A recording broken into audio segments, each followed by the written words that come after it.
Grace and peace, SG1 family, and welcome to our 2020 virtual Conquerors Crusade. Victory for your mind, body, and soul. So glad that you're tuned in with us. We're going to journey together over the next 3 days and explore some different areas of ministry. Normally, we would do this together in our sanctuary, but because of the times that we're in, we just have to be creative and reimagine church. So we're just so glad that you took this moment to tune in tonight to our first night of the Conquerors Crusade. And tonight we begin with our youth. We begin with our future and our first ever virtual career expo, Working My Future Now. Y'all lean in. It's going to be good tonight. Greetings and welcome to SG1's inaugural Career Expo. We are so excited that you have joined us tonight. And as one of the producers of this special, I can tell you, you are in for a treat. So, may I suggest that you young people, and even you young at heart, grab a pen, a pencil, some paper, your electronic device, whatever it is you use to write down some notes, because you're going to want to capture the ideas that you have during this presentation. We are super excited that you are here. And so now let's talk about what our theme is for tonight. Our theme for our inaugural Career Expo is Working My Future Now. Healing, teaching, leading in our communities. What a wonderful theme. And rooted in the scripture, you will get what you work for. You will enjoy the Lord's blessing, and all will go well for you. This is from Psalms 128, verse 2, ERV version. Purpose and objective for this evening. During this event, it's our desire to showcase 3 career paths that will hopefully spark a fire in you that propels you into your future. And now I'm going to turn it over to our host, Dr. Jasmine Simmons. Enjoy. Welcome, welcome, welcome. We are so thrilled that you have joined us today. I am your host, Dr. Jasmine Simmons, or you can call me Dr. J for short. We are here to have our inaugural SG1 Career Expo, and we are thrilled. We're talking about 3 exciting careers. We have our youth here. And so let us just give you a little bit of an overview or insight of what this is. So our theme this year is Working My Future Now. And we are healing, teaching, and leading in our communities. And so with that, we're building on that with our scripture, which is from Psalms 128, verse 2.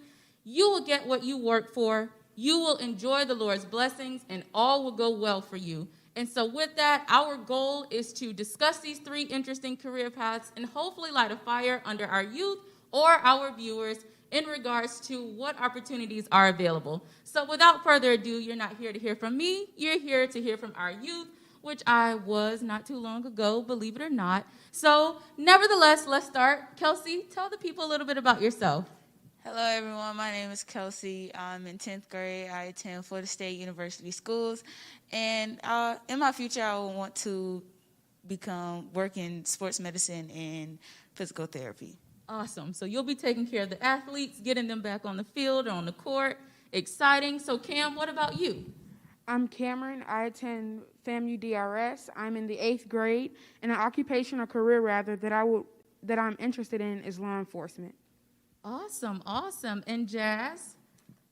Hi, I'm Jasmine McFadden. I attend Montford Middle School. I'm in 7th grade, and I am interested in a singing career. Awesome, girlfriend. You can do that. We'll be waiting. We're excited. And so we're excited, and although we're talking about 3 primary careers, one thing we do know is that we live in an interdisciplinary society where everything crosses over. And so, hey, there's things like music therapy. You never know where your career will take you. So we are super excited, and believe it or not, we are smiling so hard under these masks. And so we are getting ready for our first segment. Anything else you all want to say to introduce yourselves? Are you excited? I'm excited. Excited? You get to put the adults in the hot seat and find out what they do every day. Yeah. I'm All ready. right, all right. We're excited. Welcome again to the SG1 Career Expo.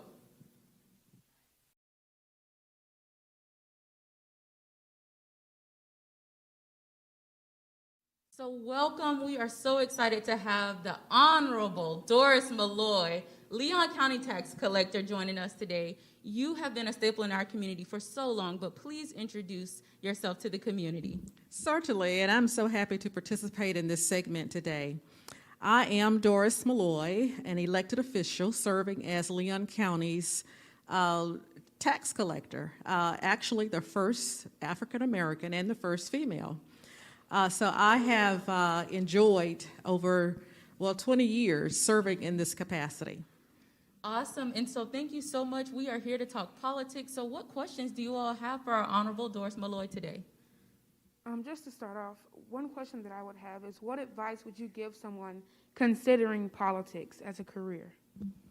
Very, very interesting. The one common denominator for anyone who wants to go into pursue a career in politics is to be known. And you get known by volunteering in your community and serving, because really a politician is a public servant. So you're serving the citizens of your community in a variety of activities. Anyone else have a question? What about you, Kelsey? Do you have a question? One question that I wanted to ask is, do you feel your career matches your personality, and why or why not? That's very, very interesting. I am not all that outgoing, but one often thinks of a politician as being someone that's just outgoing. I love people. I love to serve. Now, my personality is one of kind of like a workaholic. So I'm hands-on in everything that I do. And I'm doing that 8 to 5 every day, and hands-on, talking to people, calling them back, making sure that things are going right, because actually in my office, the buck stops with me. Awesome. And what about you, Jazz? Do you have a question you'd like to ask? What about your job is most interesting? The most interesting aspect of my job, really, talking to and helping the people. We deal with a lot of individuals who they may need assistance in property taxes, how to pay it, what happened if I didn't pay, how to get a driver's license. I lost mine. I need it right away because I got to get it on an airplane in the next 4 hours. Helping people and trying to solve problems in the right way. And so that's very, very interesting to me, in just being available to help people and have them see me actually working on their behalf. And that's really exciting. And you mentioned that you've been serving in this position for 20 years as an elected official. How have you kept the people's trust in you throughout this career? Well, I was doing some research and seeing what's really out there about politics and so forth. And one thing that I came across is, you do your job well enough to get reelected, and you do nothing criminal, so you stay out of trouble. So Good advice. that is what I do. I try to do an excellent job, because the constituents are all my bosses. The buck stops with me. Many people think that, I don't like the answer that she gave, I'm going to call the governor. And so what the governor's office, they do, they call my office and they say, hey, we got this person that called. So I call them back. Or they might call the county commission or the city commission and they say, this happened, but they sent it to me. So my boss, all of my bosses are you. The constituents are my bosses. So they're, like I said, the buck stops with me. And that's a very interesting perspective, that your constituents are your boss, Yes, our yes. elected official. Awesome. Anyone else have any other questions while we have our Honorable Malloy in the hot seat? Yes, one more question that I would have is, in all types of careers, there are ups and downs. What about your career is your least favorite? My least favorite, and I know that I love people, it's making sure that the good part about it is making sure that employees follow the vision for the office. when that does not happen, that is not a good thing. And so it's dealing with and managing employees who don't seem to share the vision or don't follow the policies and procedures. So it's being a very, very strong manager of an office. And I would like to go back to something that you asked earlier about getting started. Education is important. So while, politics, I think, is probably the only professional career that you really don't need a degree, but you must be qualified to serve. And in being qualified to serve, you don't need a degree to be elected, but you need to be qualified. And part of that qualification is a degree in whatever field you choose. Most people go into political science or business administration because those skills are all transferable into something related to government. But you should be qualified and have confidence in your abilities, your educational background, your experience, and your skills.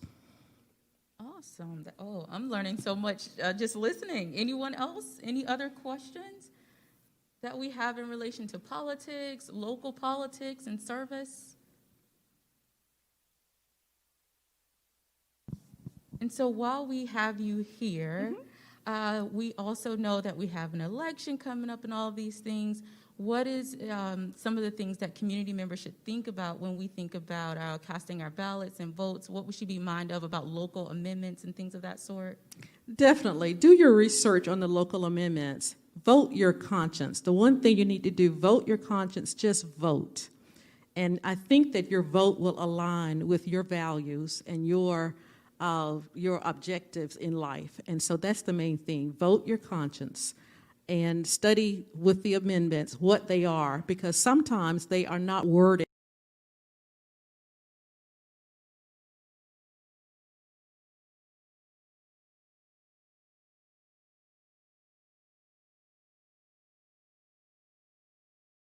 year, but you're talking about years to come.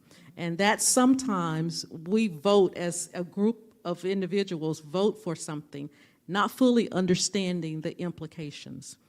Like one is saving $1. Let's do an exemption on an extra exemption. Everybody likes to save money because it means more money in your pocket. But what impact does that have on being able to maintain the roads, being able to fund the schools, those type things? Because every exemption reduces the amount of money that goes into government for those type things. And as tax collector, of course, it's closer to my office because my office is responsible for collecting the revenues that run the county. And so I get to see what a reduction does in all of those areas. Awesome. Well, thank you so much for all of your information. I think that's an amazing note to wrap up our politics segment, that your vote is your voice and vote your conscience. Thank you so much, Honorable Doris Malloy. We appreciate you. Thank you for having me.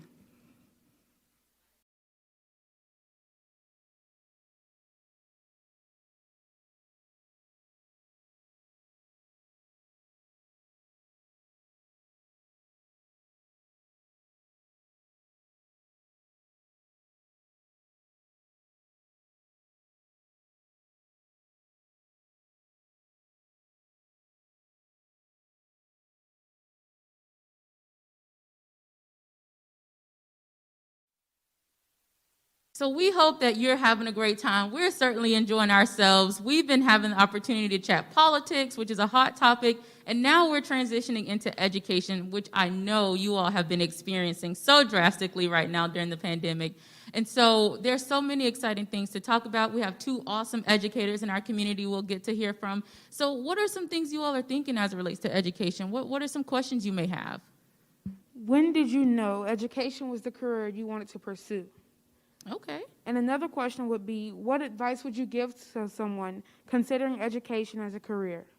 All right, that's awesome. Anyone else have questions? What about you, Jazz? Yes. Do you find that your career pays you adequately, or did you have to retain a second income to support your family? All right, now that's a good one. Okay, Jazz wants to know, are we making enough? Are we sustaining? Okay, all right. Any other questions you have? Yes. Another one is, at what age should you know what to do? what you want to do. Awesome, awesome. And Kelsey, do you have any questions? I only have one question, which is, do you feel your career matches your personality? Why or why not? Now that is a good one. That's a good one because we want to know, are people in careers that they enjoy, that they feel meshed with their personality? Awesome. So I think we have the person that we know we want to ask those questions to, Mrs. Rashada Turner. So without further ado, let's hear from Mrs. Turner on those questions. Greetings. I am Rashada Houston Turner. I'm an instructor in the School of Business and Industry at the illustrious Florida A&M University.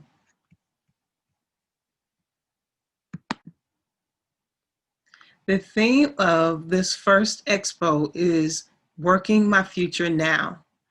The very fortunate and unique blessing of being an educator is that when I'm working on my future, I'm actually working on yours and helping build our community.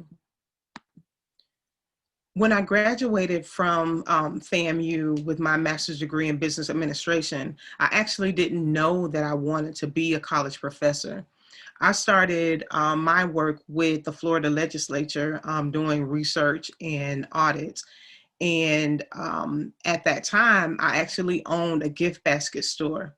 So I did some work with one of my old professors, and she had me come to her undergraduate and graduate classes to teach them about how to run a business. And it was at that time that I realized, I think I like being an instructor. And so after careful thought, I said I would possibly give it a shot. And so that's how I found out that I wanted to be an instructor. So it wasn't initially ingrained in me. I didn't initially pursue it going into college, but I found my way and I found my passion after I graduated. If you are interested in becoming a college instructor, I would advise that you start working on your interested field of study now. Whether you're in the 3rd grade, the 8th grade, or a graduating high school senior, start looking at what subject matter you would like to focus on. I have my master's degree in business administration, so naturally I gravitated towards business. But as a college educator, you can choose the field that you wish to pursue. Some include psychology, medicine, pharmacy, law, healthcare management. The list goes on.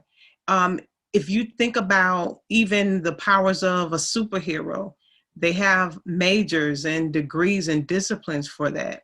For instance, if you want to learn how to create a magic weapon, you can go into engineering or go into biology or chemistry.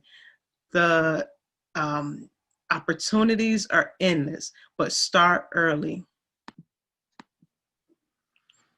While I don't have my PhD, I am an instructor, not a full professor or an assistant professor, but in my area as an instructor, I find that I am paid adequately and bigger than the financial compensation that I receive as a college instructor. It's those non-financial benefits. It's the things that you can't put a dollar figure on that are the most rewarding. Of course, the adequate compensation, the money is definitely enough for me to take care of my family and to have a nice home and to have nice things. But as an instructor, you have flexibility that most 9 to 5, 8 to 5 jobs don't have. I'm able to work late at night, which is, you might not consider it a perk, but I'm able to work late at night and during the day have some flexibility, some free time. I'm able to build my own schedule. Of course, I have to serve office hours where I'm there for the students, but I have the opportunity to move kind of almost like I want to move. And then in my classroom, I'm able to make the class how I want it to be. We have some guidelines that we have to follow, but after that, I'm able to manage my own class, right? And so you're able to do that. So if you want to have fun in your class, if you want to teach students new ways to learn and have fun doing it, you can do that. Or if you want to lecture them and talk them and make them sleepy, you can do that too. It's up to you. It's, again, the common theme is you have great flexibility being an instructor, and that is part of those non-financial benefits that are priceless to me. Boy, I used to be called Kid Wonder. Everything that I did was earlier than most. I graduated from college with my master's degree at 23, began a full professional career at 23. So I was always the one that got things done quickly, except for a few things. And in learning that I wanted to be and finding that I wanted to be a college instructor came kind of late. Even though some in my profession would call me young, I didn't realize that this was my passion until after I graduated college. So the age that I figured it all out was well into my 20s. So about 25, somewhere along there, I figured out that that's what I wanted to do. I definitely feel like my personality matches with my career. I've always been a leader. Like even in the second and third grade, my teachers would say like, she's a clear leader. She's a natural born leader.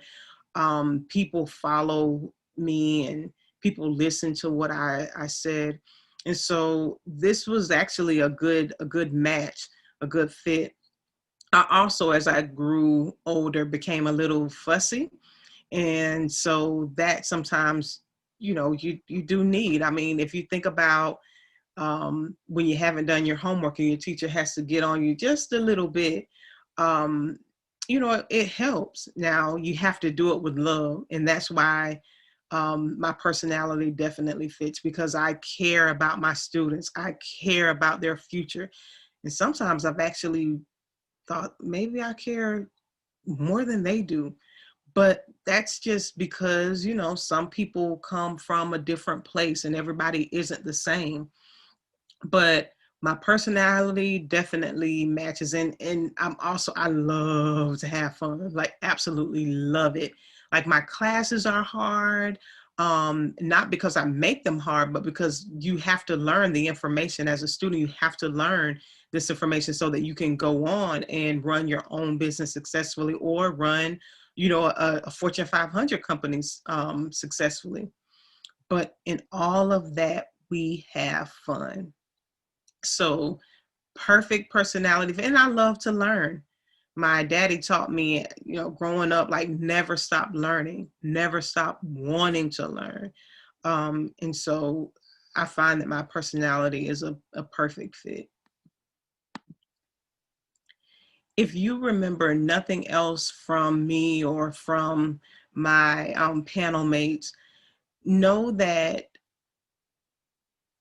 education is the key to so much success. It's the key to being good. It's the key to being great. It's the key to being the greatest. And more so, even more than that, it's the key to doing better. Regardless of what your line of interests are, education is the key. It's really important. And one of the reasons why I'm going to always promote education is because once you learn, no one can take that knowledge from you. No one. Right? You can be stripped of so many things. You can lose your job. especially in this day and age. Like, I could lose my job next year, but what I know cannot be taken from me. Now, I can forget it. That's why I always do my best to remember. But once it's here, no one can take it. So again, whatever you do, whether you want to be a politician, a medical doctor, a nurse, an instructor, a photographer, do it with all your might and never stop learning, because remember, they can't take your knowledge.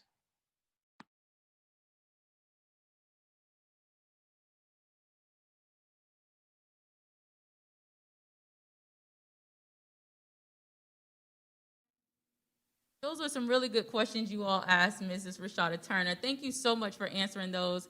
And we are now joined with another awesome educator, Mrs. Cynthia Gail Gaines. Will you please introduce yourself? Absolutely, and thank you so much for having me. My name is Cynthia Gail Gaines. I am a retired educator. I worked for 30 plus years as a speech language pathologist and a special educator. Awesome. So you have certainly put in your time. Yes, I have. You have indeed. And so I know that you all have some awesome questions ready to ask. So how about, let's start with you, Cam. Do you have any questions? At what age did you know what you wanted to do? I knew exactly what I wanted to do in 10th grade. I went to a career fair at my school, which was Ricketts High School, and one of the persons presenting was a speech language pathologist. And I knew from that presentation on, that was what I wanted to do. Let me just tell you this, too. The person that presented was a young white lady. And all the videos she showed white therapists and white students. And I said, I know that the children in my community need those services, but there was nobody in the video that looked like me or the people in my community. So I said I would be the one to bring those services to my community. Awesome. So representation was an inspiration for you, wanting to have someone that represents your community do this work. Absolutely. Amazing, amazing. Anyone else have any other questions? I have one Kelsey? question. What is the most interesting thing about your job? The most interesting and the most wonderful part of my job is the children. I work with children ages 5 through 18, and I am particularly passionate about those children that are kindergarten and through 5th grade. But watching children learn how to master language, many of the children that come to me are nonverbal. They do not speak at all. Others who are verbal have so much trouble with their articulation that they're not able to understand. But the joy of being able to teach a child to communicate is more than I can put into words. I enjoy the children. Amazing. Anyone else? What about you, Jazz? Yes, are you happy in your career? I absolutely loved my job. I loved my job so much that the people at work said, there is no way you're going to retire. And I promised them, I am going to retire from a job that I love. It is important, if you have to work, that you do what you love. And I did. And to that point, I think we have a very interesting question about personality and like what it takes as far as personality match to sustain or be in a career. Do you feel like your personality matched your career? My career matches my personality so much till I am sure that God wrote out a prescription for that job. I love children. I love interacting with children. I have found that children respond better when whatever you present is bigger than life. And my personality is that way. I am very animated. I love to give it all I got. I like to make it bigger than what it is so that children will see it, be attracted to it, and grasp at what you're trying to teach. So the match for me has been absolutely perfect. Bigger than life personality. Awesome. I love it. Do any of you all have any other questions that you'd like to ask? Everything you all know about education and transitioning? Kelsey? What is something like now that we're going through this pandemic, do you think that teachers are having it rough from back when you were teaching? Kelsey, that is an awesome question, and the answer is absolutely. I still have previous teachers, old cohorts, that are calling me on a weekly basis saying, help, we are in trouble, it's so hard, how are we going to do it, how do we keep up? We had some technology as educators, how to get on the computer, how to do your data keeping on the computer, how to do your records on the computer, but being able to teach, and not only teach in live with the kids in the classroom, but being able to teach so that it's live streamed, the teachers are having so much trouble. I talked to somebody last week who said that they start their day at 6 o'clock, It is so different from what I did. I used computers as a tool. Now the teachers are actually teaching through the computer, and it's very difficult because it does not allow your personality to come through. So it's so much more demanding, and I am glad that I retired before that came, because a part of education that makes it work is being able to produce who you are in what you teach. And communication through a computer stifles that so much. That was a really good question, Kelsey. We are definitely in a changing landscape as it relates to education. Does anyone else have any questions? You all have asked all that you'd like to ask of Mrs. Gaines while she's in the hot seat? Yes. Awesome. Well, this has been an amazing segment, and we hope that you are learning. I've learned so much just sitting here as well, and I hope that you all are feeling inspired, and we appreciate our educators so much for all of your sacrifice and hard work during this time. Thank you so much for joining us, Mrs. Gail Gaines. We thank you. Thank you. It has been my pleasure.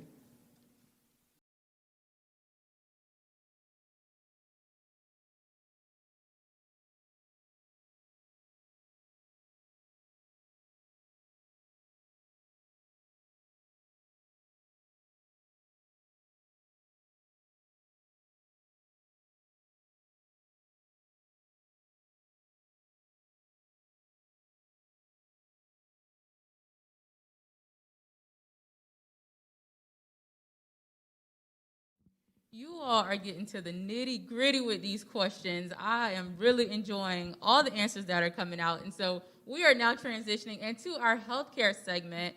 And we're so thrilled and excited to have with us Miss April Merritt, Master of Social Work.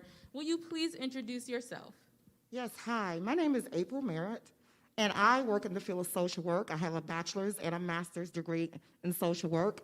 I have worked in various capacities. I am certified in domestic violence.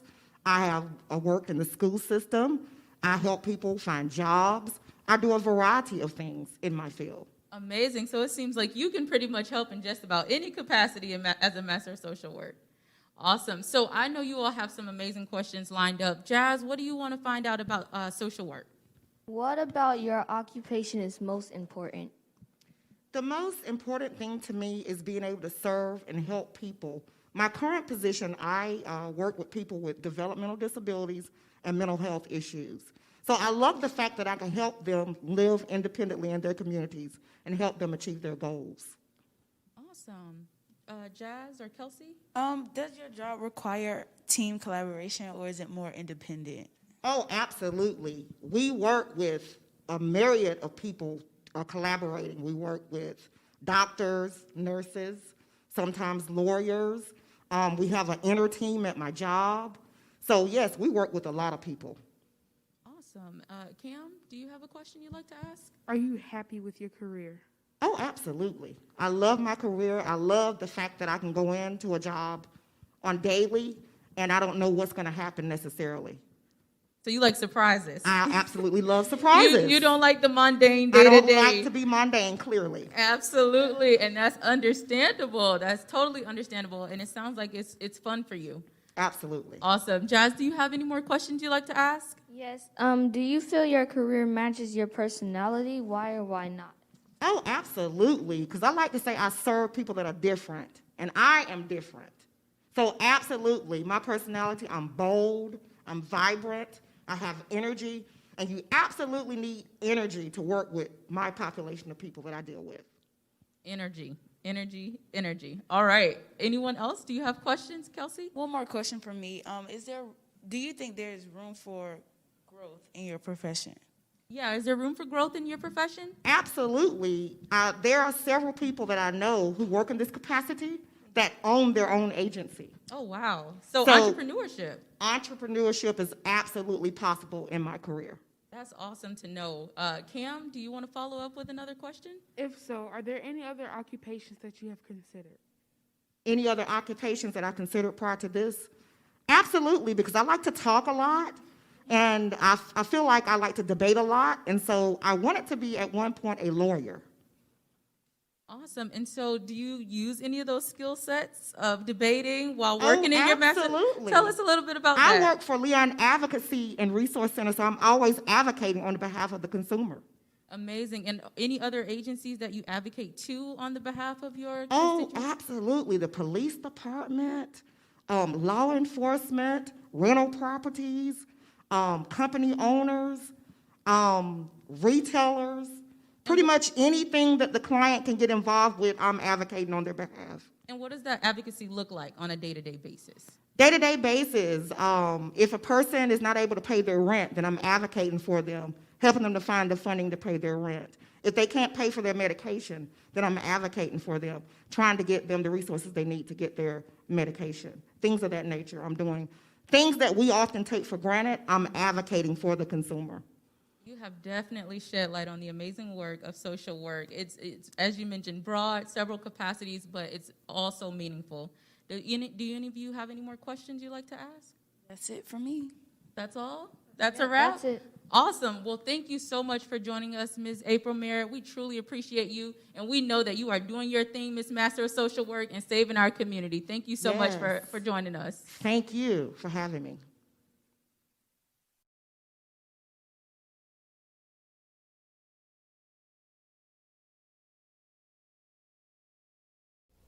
So we are having a really great time. We just finished talking about social work within the healthcare industry, and now we are transitioning to talk about nursing in the healthcare industry. Thank you so much for joining us, Dr. Susan Baker. We are thrilled to have you with us. Thank you for having me. Amazing. So can you just introduce yourself for our viewers? Sure. I'm Dr. Susan Baker. I have been a registered nurse for 34 years, and I started out working in hospitals and clinics and in research labs, and now I'm currently a nurse educator and nurse administrator. And I brought you guys something to give you a taste of what nursing is all about. Exciting. We're looking forward to it. There's been a rhythm change. I'm going to check the pulse. There's no pulse. I'm going to start compression, so we need to call a code. Pro-bloom!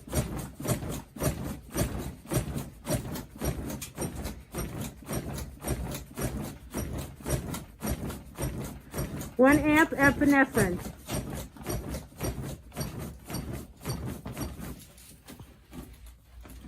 One amp, Effie given.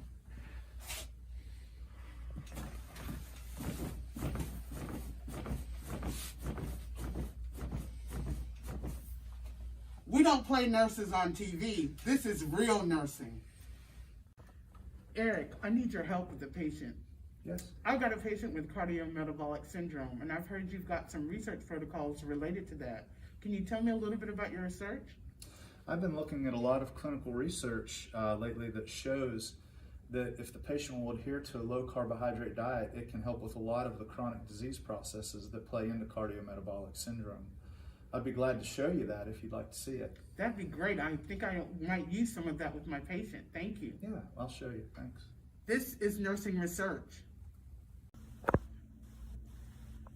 There are basically two primary types of lung cancer, non-small cell lung cancer and small cell lung cancer.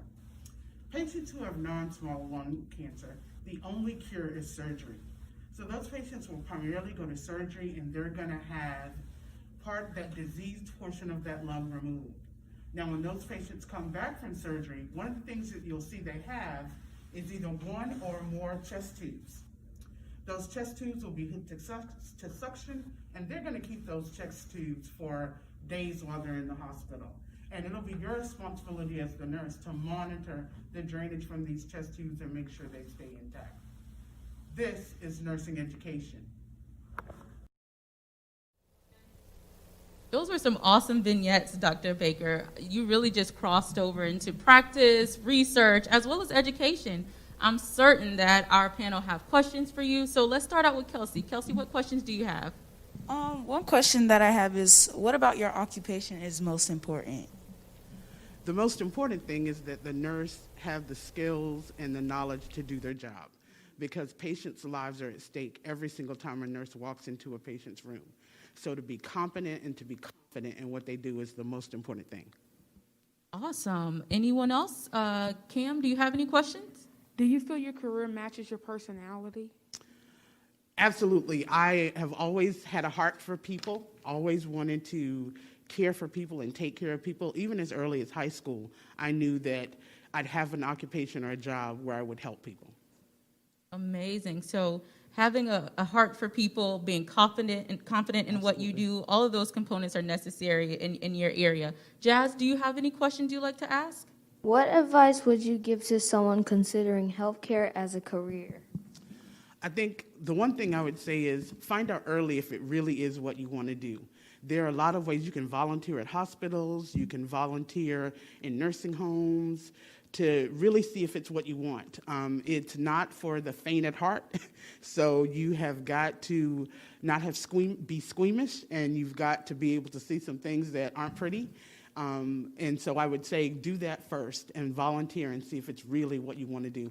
And then make sure that you are really super sharp in science and math, because those will be the most important areas that you'll need to be good at. And with that, do you feel pressure walking into work every day, knowing that you have to take care of someone's life and make sure that they are stable?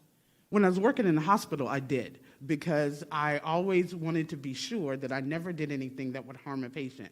Now, as a nursing educator, it's important that I teach my students everything they need to know to be confident. Awesome. Kim, do you want to follow up with any questions? Did you have to have a certain type of degree for your occupation?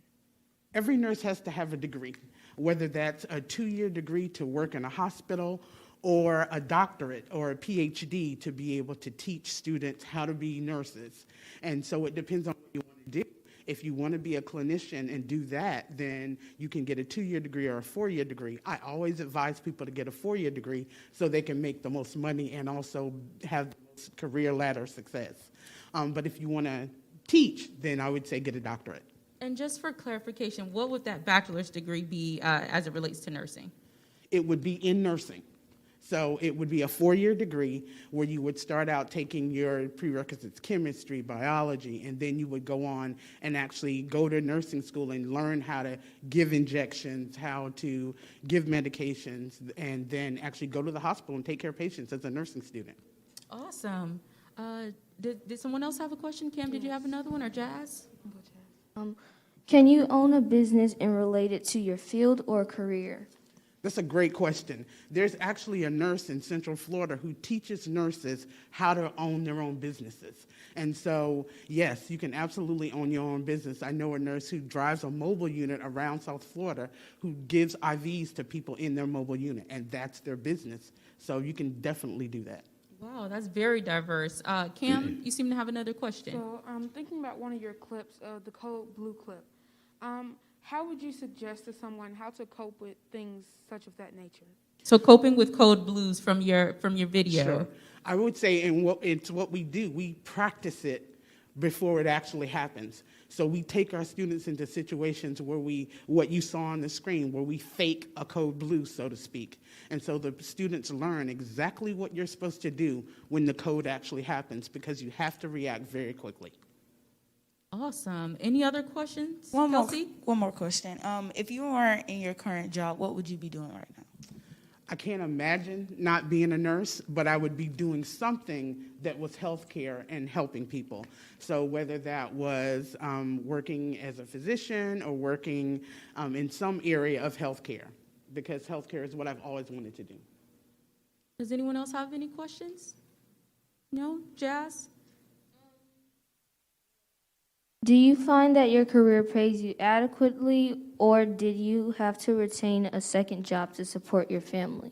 I didn't have to retain a second job. I think when I started my career in the hospital, it did not pay as well as it does now that I'm a nursing educator and administrator. So I say if you want to get paid very well, then you want to move to the next step. Awesome. Any other questions that you all have for Dr. Baker while we have her in the hot seat? Well, I'll just ask one quick question that our viewers may be interested in. What interests you in transitioning from practice to research? Well, practice is very tiring on your body. That's one thing. So after spending 15 or so years working at the bedside taking care of patients, I also then knew that I wanted to start educating folks about how to do this job. And so that transitioned me into education and into research, because in higher level education, research is a part of what you do. Absolutely. Well, thank you so much. You've covered the whole gamut of nursing, from practice to research to educating our next generation of nurses. Thank you so much for joining us, Dr. Susan Baker. We really appreciate you. Thank you. Thank you for having me. It's been great. Absolutely.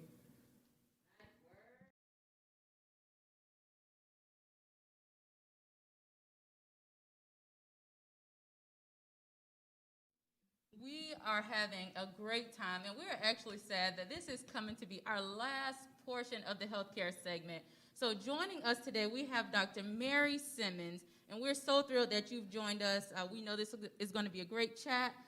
They have a lot of questions for you, but before we do that, will you please introduce yourself for our viewers? Certainly. Thank you for having me. My name is Mary Simmons. My doctor's a PhD, so I like to explain that because some people, when they hear doctor, they think DR. I have a PhD in community health, public health. My bachelor's degree is in cardiopulmonary science or respiratory therapy, and my master's in Master of Public Health. So I'm honored to be here. I have 25 plus years of practice, and then I also went into the educational arena. Awesome. So we'll get to hear another angle of transitioning from practice into research from the cardiopulmonary perspective. And with the pandemic, I know this discussion will be juicy. So let's start. Cam, do you have any questions? When did you know healthcare was the career you wanted to pursue? Wow, that's an awesome question. I knew healthcare was a career I wanted to pursue when I was in high school. I thought I was going to be a pharmacist. That's what I thought. My mother said I need to be a psychiatrist. So I thought, a psychiatrist? So I started out being a pharmacist, and everybody liked to tell the good story of I started here and I ended here. I started in pharmacy. So I like to be clear with that with kids. It's okay if you start one thing and you think, hey, that's not for me, let me move to the next thing. So I started out in pharmacy, so I knew it always was a healthcare, and I thought, and I'll tell you the truth, some people say, well, did you not like pharmacy? And I thought, gosh, I'll be counting pills. That ain't what I thought, honey. I didn't make it. You hear me? So I just have to be careful. I didn't make it in pharmacy. So I said, let me go on over to Allied Health Sciences and see what's happening over there. And so I thought, wow, this would be a great fit for me to be a respiratory therapist and saving lives. So I knew early on in my childhood that I wanted to be somewhere in the healthcare arena. But I didn't end on the path that I started. So just be mindful. It's okay if you start, but, make a change and say, I thought it was. So, yeah, baby, I came quickly out of pharmacy. And that's a really good point to make, that it is okay to transition to something else that you feel is a better fit for you. And respiratory therapy, you all have the nickname Lifesaver, so I know that you were excited about that. Does anyone else have any questions? What about Kelsey? Do you have any questions? Yes. What other professions does your career intersect with? That's a great question. Considering we just saw Dr. Baker, great segment. It intersects with nursing. As you saw the people doing CPR, a respiratory therapist, that's what we do. We save lives. We intersect with the team, the nursing team, the doctor team, the CNA team. So if you're ever in a hospital and you hear code blue, as you saw in her film, or you hear code blue, means we need the whole team. So it intersects with the other professions as well. We do a whole lot of things of intersecting. If you don't get the heart back and do compressions, you don't breathe, all of that goes together. So we need a whole healthcare team of nurses, doctors, special physicians, such as if there's a heart problem, we need a cardiologist there. Or if there's a lung problem, we need a pulmonologist there. So it intersects with a lot of different professions. Good question, Kelsey. Anyone else have any questions? What about you, Jazz? How do you balance your personal passions, life, family time, and preferences with meeting the demands of your employer? Good job. That's a good question, I didn't know Jazz. about to tell y'all to ask personal. We in your business. We in your business. Repeat the question, Jazz. How do you balance your personal passions, life, family time, and preferences with the demands of your employer? I like that question. I really do. Because this is what I used to do. When I was going to school, when I graduated, and then I went into the profession, right? So I had this thing, and Dr. Baker would attest to this. When you're in the hospital taking care of loved ones, you don't have time for distractions. So to balance that, I would always tell my child, who we won't call the name, I would always tell my child when I left home, these are your instructions. Do not deviate from them, because I do not have time to come up with a plan B, because these folk at the hospital depend on me to take care of their loved ones. So those are instructions I had to set to balance I work night shifts. So in the healthcare arena, there are different shifts. So you guys think about that too when you talk about the health arena. There are 12-hour shifts, 8-hour shifts, overnight shifts. So I did overnight shifts. So I knew when I went into the hospital to take care of patients, I had time for her. And she knew that. But I set that standard. If you go off plan A, you better have a plan B. And I did. Okay. A plan B. And that's how I balanced it, because I took my job seriously. I took my family seriously. But they knew when I stepped foot in the hospital, it was a passion to me to give a loved one and their family all that I had. So I didn't have time to call and see what's going on at home, so I had to set a standard up front. Amazing. And so we have time for about one more question. Those are some really good responses, Dr. Simmons. We have time for one more question. Does anyone else have anything they want to ask? One more question for me. Sure. For high school students who want to pursue in your career, what advice would you give to them? I would say to any high school student, thank you for that, girl, I get a plug. I am the director of cardiopulmonary science. So if you're looking for a great career, please call me at Florida Agricultural and Mechanical University. Ask for Dr. Mary Simmons, director of cardiopulmonary science. So if you're out there and you're a high school student, please, if you know math and science are not your thing, stay with merit and do social work. If you know math and science are not your thing, we have to know what's our thing. Because when you're talking the health arena, you have to have a passion and compassion for that, because you get people from all walks of life. So I need you to get your math, your science, come to me in your heart that you are a people person. You have passion and compassion for the people. I tell my students, if you don't have compassion, if you can't take care of from the White House to the poorhouse, from the rich house to the crack house, this is not the profession for you. So you got to come with a compassion. You got to come with a yearning to take care of those who don't look like you, who don't come from the same background as you. So be honest with yourself. If you can't do that, I'm not your girl. Awesome. Thank you so much, Dr. Mary Simmons. So in sum, if you are interested in this field, she's saying have compassion, be strong in your math and sciences, because those are needed, just as Dr. Baker mentioned. And then just know that the healthcare industry is so diverse. If you feel math and science is not your thing, there are several other areas. We had an excellent guest talk about social work and the total number of things that you can do in that career path. And there are other industries in healthcare that we did not get to cover this time around. But rest assured, this will not be our last time. Anything else that you all would like to add before we wrap? Awesome. Well, I'm Dr. J. I've had an amazing time. And we have Cam, Jazz, and Kelsey. And this concludes the SG1 Career Expo 2020. Have a great one. Thank you for joining us. See you. Bye.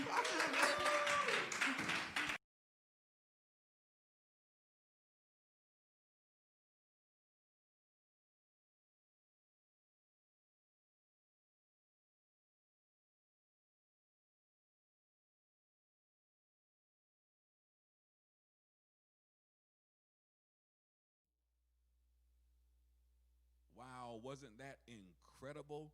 Again, inspiration and information right here from in Shady Grove. God bless you. Hats off to that team. Amazing job presenting our first virtual career expo.